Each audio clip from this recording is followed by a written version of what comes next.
Hi everybody and welcome to the Flute Practice. Today we are looking at how to play arpeggios, dominant seventh and diminished sevenths, which are kind of just like variations of the arpeggio. Now before we start looking at arpeggios, I need to just explain kind of a basic theory thing again to all of you. We need to understand this business when I speak about seconds, thirds, fourths, fifths and all of that. Basically, if I take a scale, you've got the scale here, and I'm just going to put a number under each of those. So we got 1, 2, 3, 4, 5, 6, 7, 8. 8 notes make up the octave, right, in a scale. Now, each of those numbers represent the distance away from the first note in terms of steps. So we have the second, we have the third, we have the fourth, we have the fifth, and the sixth, and the seventh. If I was to play these, so for example, if I play the third, that is what we call an interval. I'm basically playing an interval. It's the distance between two notes. So this is going to be a very important concept to understand, well, basically in all music, the size of the interval. Because arpeggios are basically just intervals. They're different combinations of intervals stacked on top of each other. The main interval that we work with in arpeggios are thirds. And so the third is basically, we have the root note. So for example, G major, if I'm G, and a third above G, I would lift, so I'm skipping the middle note, the A, and it's B. So I've got G to B. That's a third. If I add another third on top of that, so I add another third, I'm skipping the C and I'm playing to the D. We've got another third. You could also see it as the fifth though, because it's 5 notes from the G. So we've got this. So we're stacking those two little thirds on top of each other, and we have already got, ta-da, the arpeggio. The arpeggio consists of 3 different notes that are thirds stacked on top of each other, or the third and the fifth. It makes up the G major chord, the so-called G major chord, and we get this. All I did now was I repeated the top G. So I played G, B, D, and I repeat the top G. This is how all of your arpeggios works. The only difference is you have major arpeggios and you have minor arpeggios. Now minor arpeggios, you are going to have to, if I play G minor, you're going to have to find out what is G's relative key. So I did a whole video on finding out what is the relative minor key. I'm going to send you to that if you haven't watched that yet. But I'm going to say, so G minor, the relative major is B flat major. So I know I'm going to have a B flat and not a B natural in this. So I'm going to get. And what you'll notice with the arpeggios is that the difference between a major arpeggio and a minor arpeggio is that second note, that first third in the arpeggio. In the major arpeggio, we had the B natural. In the minor arpeggio, we had the B flat. So we had the note, but a semitone down. And this brings me to this idea of major and minor thirds. So the major third, which we had in the major arpeggio, it's called a major third because it's part of the major arpeggio. So we have the major third, which is to the B natural, and the minor third, which is a small step down, a semitone down, which is the minor third. You can play 2 octave arpeggios. Always will consist of the same notes. We'll never ever play any other notes. So when I'm playing arpeggios, I like to think, what are the notes of my arpeggio first, and then play it. Okay, those arpeggios, relatively simple. We are now going to add dominant sevenths.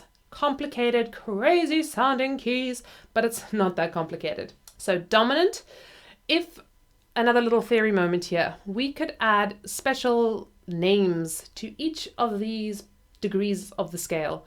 Why? Because we can, is my best answer. So we have the first one, which is called the tonic, the supertonic, the mediant, the subdominant, the dominant, the submediant, the leading note, and, well, the octave or the tonic again. Back to the beginning. The most important ones you really need to know are the tonic, the subdominant, the dominant, the leading note, and, well, the octave.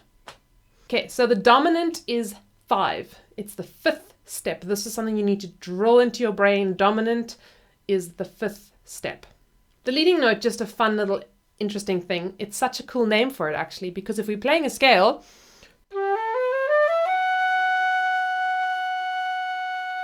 I'm going to kill you, right? You want to go to the G. It's literally leading you back to the tonic. It just pulls you there. It's so cool. Subdominant, hopefully also even, sub literally means under the dominant. So it's just the note under the dominant. Easy. The best way you can think about this is each of these steps, you could build little chords on each one of these steps. You could build a chord on the tonic. That would be called the tonic chord. The supertonic would be the supertonic chord, the median chord, and so on and so forth. You could literally build little arpeggios or little chords, which is really what we're playing on each of these steps. And we are busy playing the chord on the dominant chord on the 5th step. But we're adding a 7th. Okay, so dominant 7th. We are dominant. We've got that word dominant in there. We now know what it means. Dominant 7th. Now, the 7th tells us that we are adding not just the 3rd, the 5th, but we're also adding a 7th. And if you work that out, 3, 5, 7, that's really just stacking another triad on top of that, isn't it? Nothing more than that. You're just stacking a triad. So instead of just doing, we're stacking another little triad on there. Okay, now how to work out what the notes of your dominant 7th are. So they, for example, will often say, please play me a dominant 7th in the key of F. Okay, so the dominant tells us that it's a chord built up, or an arpeggio built up on the 5th step of that scale. So you're in F major, we're going to think 5 steps. So we're going to think F, G, A, B, C. Haha. It starts on C, this little arpeggio, this little chord will start on the C. And it's a full arpeggio built up on that C, including the 7th note.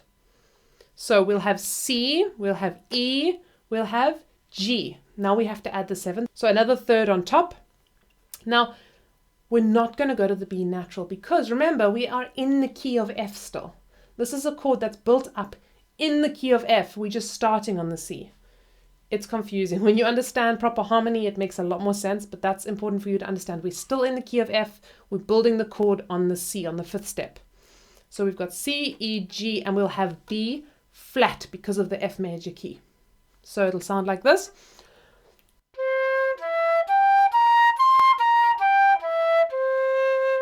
The last little arpeggio we need to deal with is the diminished arpeggio.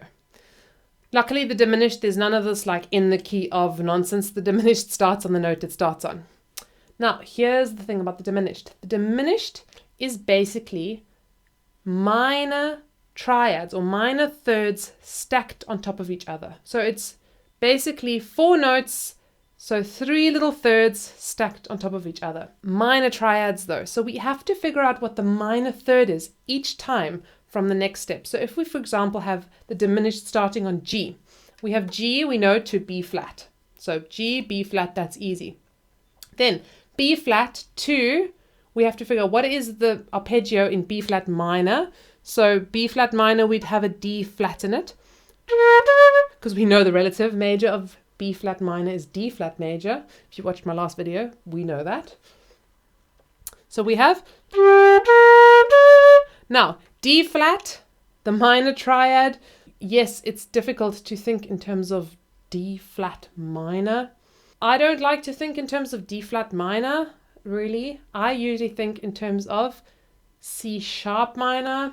This has to do with the fact that the relative major is E major. It's much easier to think in terms of the C sharp to E rather than D flat to F flat major. That's weird.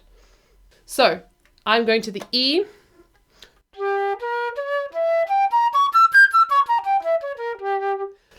Once you kind of know what these diminished chords are supposed to sound like, it gets a lot easier to work them out and to also kind of hear. The good news is there are actually only 3 different types of diminished scales because every 3 semitones, basically, this pattern would repeat. You can play with this, you can figure this out, and you can see that we actually really only have got 3 different diminished scales. So once you kind of know those scales, you know those scales. So my advice, work them out, memorize them, get used to them, play them. They come up in music surprisingly often, actually. They're really great. Okay guys, a lot of heavy brain work today, a lot of heavy theory work. I mentioned this in the last video. I am doing a really nice scale workshop with my patrons, so I really encourage you guys, get involved with this. Join us. It's not too late. It's going to be lots and lots and lots of fun and lots of learning and really knuckling down on these scales. Until then, everybody, happy practicing and see you soon.